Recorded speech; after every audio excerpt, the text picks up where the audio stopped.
어떤 행사에서 한동훈 위원장이 김정숙에게 깍듯하게 인사를 했는데 김정숙이 본체 만체 하고 지나갔다. 김정숙의 한동훈 패싱으로 논란이 약간 있는 것 같습니다. 오늘 영상은 한동훈 패싱에 대한 것이 아니라 한동훈 패싱 논란에 대한 겁니다. 생각보다 기사가 굉장히 많이 나오고 있어요. 기사 리플을 보면 화가 난 사람들도 정말 많은 것 같습니다. 한동훈 지지자들 중에서도 또 대개문들 중에서도. 저는 이걸 보면서 이런 생각을 해요. 그게 정말로 그렇게 큰일일까? 당시 상황을 보면 그냥 못 봤을 수는 없는 그런 상황이었던 것 같습니다. 눈 바로 앞에 서 있었으니까요. 그런데 인사야 하기 싫으면 안 할 수도 있는 일이죠.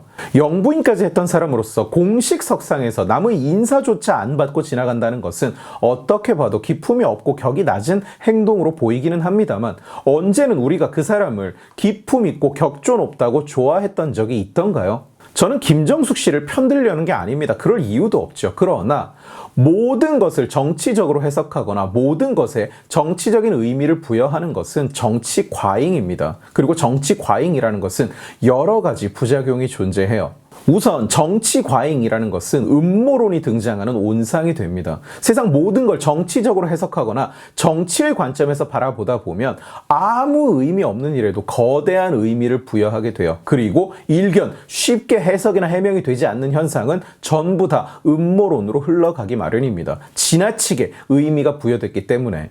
예를 들어서 누전으로 불이 났다. 그러면 차단기를 손봐야 같은 일이 발생하지 않습니다. 그런데 차단기를 손보는 대신 이건 100% 방화라고 반대파가 저지른 짓이라고 누가 불을 지른 건지 색출해야 된다고 범인을 찾아다니기 시작하는 거예요. 일단 한번 음모가 시작된 이상 이의를 제기해서는 안 됩니다. 이제 누전 같다고 말을 하는 사람은 방화범과 공범 취급을 받아요. 우리는 이런 사례를 주변에서 수도 없이 많이 목격하고 있습니다. 정작 차단기는 여전히 고장이 나 있어요. 문제는 언제든지 또 발생할 수 있는 겁니다. 그런데 엉뚱한 걸로 싸우고 있는 그런. 그리고 세상 일이라는 것은 항상 양면이 존재해요. 정책을 할 이유가 100가지면 안 할 이유도 100가지더라는 말 기억하십니까? 항상 반대 입장에 서 있는 자들이 있는 겁니다. 자, 우리가 민주당을 싫어하는 만큼 민주당도 우리를 싫어해요. 문재인은 아예 자기를 지지하지 않는 국민은 국민 취급도 안 했습니다. 우리가 김정숙을 싫어하듯이 김정숙도 한동훈을 싫어하는 겁니다. 이건 제가 김정숙한테 직접 물어본 건 아닙니다만 아마도 그렇다고 추정할 수 있겠죠.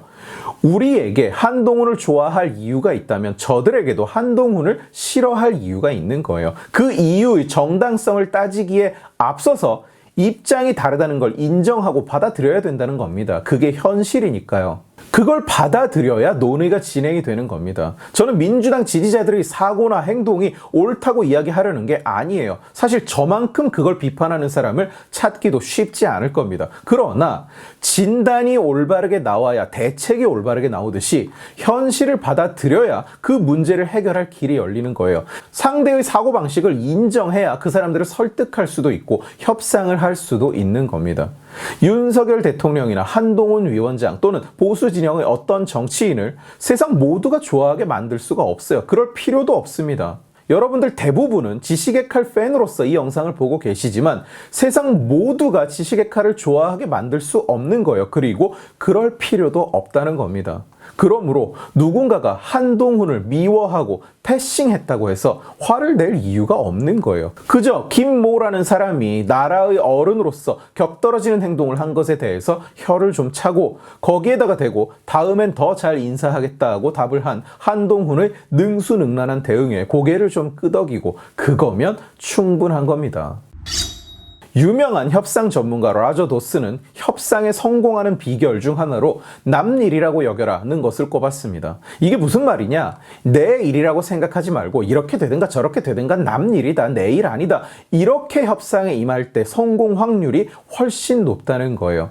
제가 지난 대선 때 내내 여러분께 말씀드리던 것 기억하십니까? 감정을 내려놓아라. 한 걸음 떨어져서 바라보라. 정치에 너무 감정이입을 하지 맙시다. 항상 무슨 일이 벌어지든 한 발자국 떨어져서 상황을 바라볼 수 있어야 돼요. 이것이 마치 내 일인 것처럼 감정이입을 하는 순간 우리는 판단력을 잃는 겁니다. 김정숙이 한동훈 위원장을 패싱했다? 거기에 우리가 모욕감을 느낄 이유가 전혀 없는 거예요. 그게 말해주는 것은 오직 하나, 김정숙이 어떤 사람인지, 김정숙이라는 사람은 공식 석상에서 어떤 행동을 하는지 그것뿐입니다. 의미를 부여해줄 필요도, 관심을 가져줄 필요도 없는 거예요. 오늘 지식의 칼은 여기까지입니다. 재미있게 보셨으면 지식의 칼 채널을 구독해 주시고 이 영상을 주변에 공유해 주세요. 여러분들이 공유해 주시면 설득은 제가 하겠습니다. 고맙습니다.